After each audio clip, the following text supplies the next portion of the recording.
"Oh, don't mind me, mate," said Ron, stiffly. "I'm over her, I've moved on. She was too young for me anyway." He threw the apple core into the air, so quickly that he had eaten the apple, and thrown it into the direction of the bin. "Score!" he shouted, having hit the target. Harry smiled. "See you later for the quib ball?" "Yes," nodded Harry, getting to his feet. "I have a lot to get through this afternoon. I managed to get all I could from Godric's Hollow." He looked at his kitchen table which, for once, did not contain the manuscripts, journals and documents of Cecilia Lupin, but yeah, 7:30? "Okay," agreed Ron, then disapparated.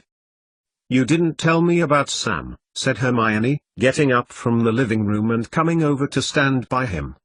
"How is he?" She leaned past him and switched in the kettle. "He seemed fine. He was getting his things together to go to King's Cross. He was in a great hurry."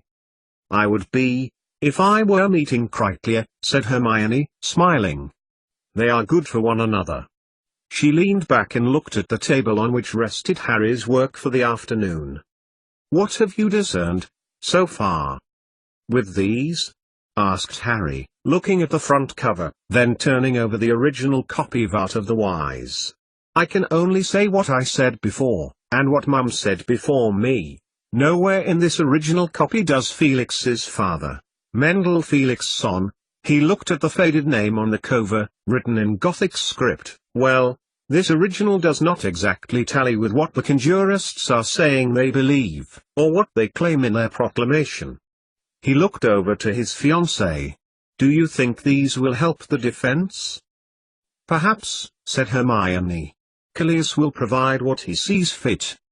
Then I shall ensure he knows about this. Whatever Mum decided to share I don't know. I'm taking this as a new assignment." He looked at the books again, and then pulled out some notes. "These were done by Henrietta," said Harry, as Hermione gasped a little, eyes wide at her former superior when she had begun at Strasbourg, when they were working together. "Here is something, but I do not think it is of much use." Hermione, responding to the click of the kettle, made the tea, and then leaned forward, passing Harry his, then moved the first page nearer to her, pulling a page nearer. "May I?" Harry nodded. "From what I have read," said Harry, as Hermione read the parchments, "it seems that Mum and Henrietta have put together information linking the universal link to all magic. That is, there is a magical instinct in the brain, a neurological connection which changes to accommodate magic. It's easier when a wizard is young, and the advantage of training is that it will more easily accommodate the magic." Hermione read, nodding. "It is easy when young and difficult when old. If a child is left alone with no training, he may develop it, but the neurons will accommodate magic much less efficiently. Those with a little magic and have not trained never will have the chance to learn, will never master magic." Harry. "It seems like this is a blueprint for non-wizards at Hedgewood's." Harry sat down next to her, looking at her enlivened face. "I know. I've read this before. Mum had done a lot, already. And with Henrietta." Hermione was still staring at him. "Harry. Do you think that Henrietta wasn't a conjurist? Light was in her eyes, light which he hadn't seen in her eyes since she originally got the job in Strasbourg in July. Because. Hermione looked at the papers again. "Someone who was a conjurist couldn't have, written this." Harry looked at her, and then back at the papers. "Who knows, Hermione? There was evidence enough for the Vitent to declare it to be true. But, unless we can find out for sure." "Yes, I agree with you.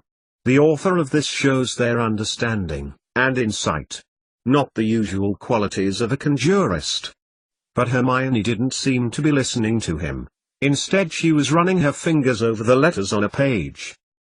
Then she read, "But all people have the potential, even minuscule, that can metabolize even the smallest amount of energy and make magic work for them. Which makes the whole idea of Alum and Us a fallacy, Harry. All energy is magic, but it just depends on who can access it. Her face was alight again. But all matter is energy too, so all matter is magical. It responds to spells. That's why spell developers must take into account background energy. Harry, don't you see? It matters where you are in the world. That's why different countries have their own spells, and if you visit, yours may not work. Background energy is important to the efficacy of spells. She leaned back, running her fingers through her hair.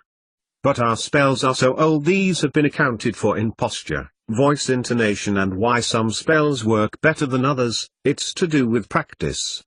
And how we stand to command the spells, as we teach the students, how we intone them. It's not just part of an act. It is essential for exacting the spell we need. Hermione leafed through the rest of the pages. She cites Tabitha, she cites me. She cites Mendel Felixson's Art of the Wise and a Wizard from Durmstrang, Lindveld-Halen. Do you know of such a wizard, Harry? Harry shook his head. I will look into it, said Harry, looking at his fiancée again. How is it that her own natural ability could astonish him so much?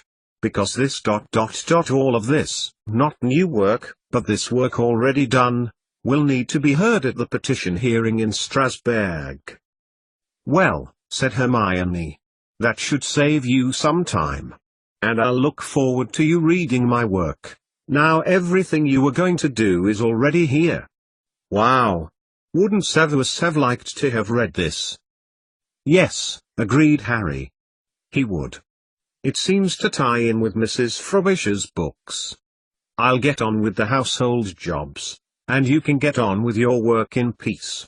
And I can reread all of this and see if it still makes sense a second time round. As Hermione bent to her own work and Harry tidied up the living room and upstairs, he ran over the work again. All of the others he knew. Of course, Hermione. Severus. Tabitha Penwright, even. Henrietta came across as a self-centered woman who spent too much time on her own interests, with events happening to her advantage being her own interests. But these notes, unissued, unreported, showed an opposite side. Callias has already motioned the UK's position when it came to the hearing, due in March, but it was the law the non-wizard government put in place for upholding the rights of conjurists, wizards' historical rights, personal safety and public responsibility that led the way. The non-wizards had ensured the right to freedom to practice. They argue this is right for a fair trial, right for their point to be heard, and that the existence of such a law, rather than protecting the rights of people, now has been brought to absolve non-wizards of atrocities in history against wizards, and by introducing the law amounts to an admission of guilt. Picking up the linen basket, Harry began to sort it, ready for hanging. Draco has to be fair, but he was no fool. There are more non-wizards in the whole of Europe than wizards.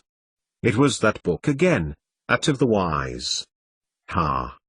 As Hermione said, we might as well try to sue modern-day Denmark and Norway for the Viking invasions ... or Italy for the atrocities of the Romans. But, it must be heard, Harry! Shouted up Hermione, as Harry balled up socks. I wish you wouldn't use legilimency on me, my love, Harry shouted back down, and then, putting down the washing, went downstairs to her.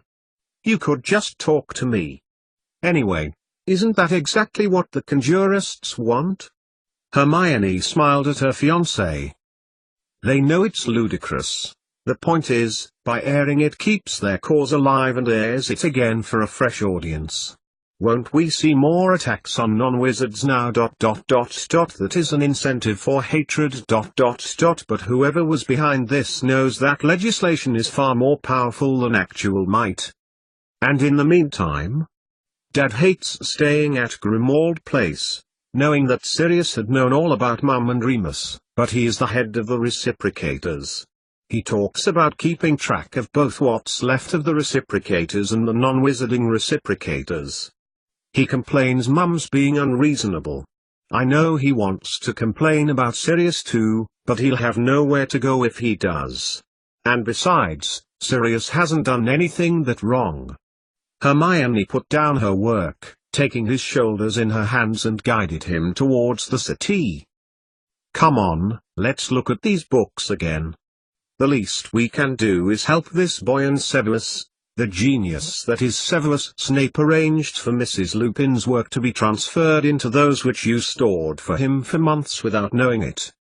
Perhaps he also arranged for them to be going? "One of those books was The Boy Who Never Was, Hermione," said Harry, pointedly, taking her hand. "Do you believe that it has something to do with you?" "I don't know. What? Cecilia Lupin. What has happened to her?" "Well," said Hermione, slowly. "She was supposed to come to the Boxing Day party, but could not as she was not collected by Callias because she never arrived. Callias has sent people out to Durmstrang to look for her," added Harry. "Well? She must be somewhere, she can't have just disappeared." "She appeared once before," said Harry, slowly. "What?" "She appeared out of nowhere one day. So, that book she wrote, naming the character after me, she got together with Remus Lupin, had Septimus." Suddenly, Harry stared at Hermione. Aberforth Dumbledore accepted her so easily into the reciprocators, and it caused Mum and Henrietta to resent her. "Well, what are you saying? Don't you see? One day she wasn't here and the next she was." "But," said Hermione, "what do you mean?"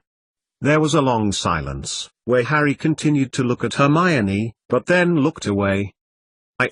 Mum asked me, to look into it. When I was in the office.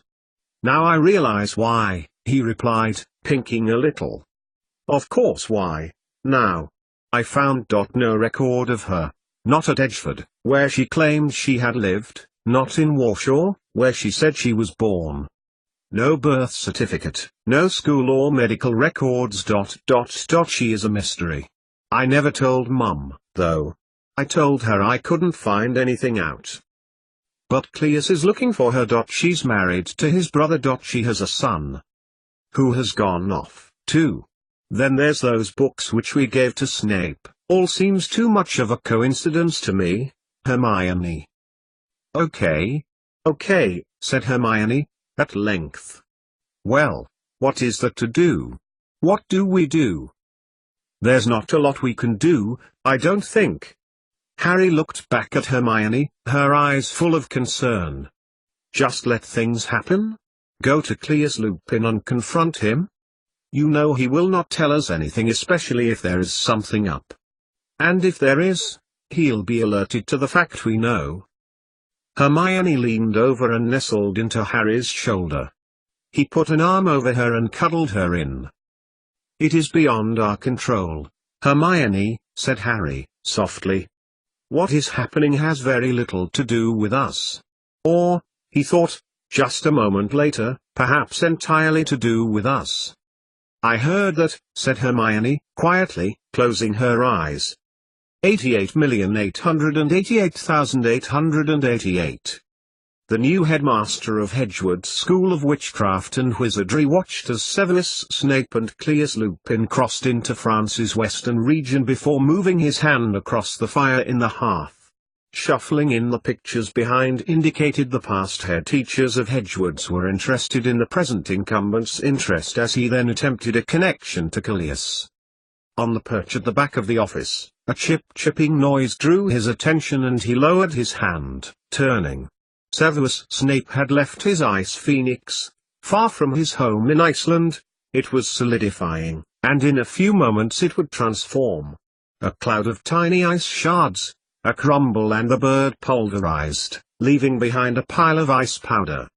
He watched as, after a moment, the powder coalesced, and a tiny, blue-white ice egg formed in the nest on the perch.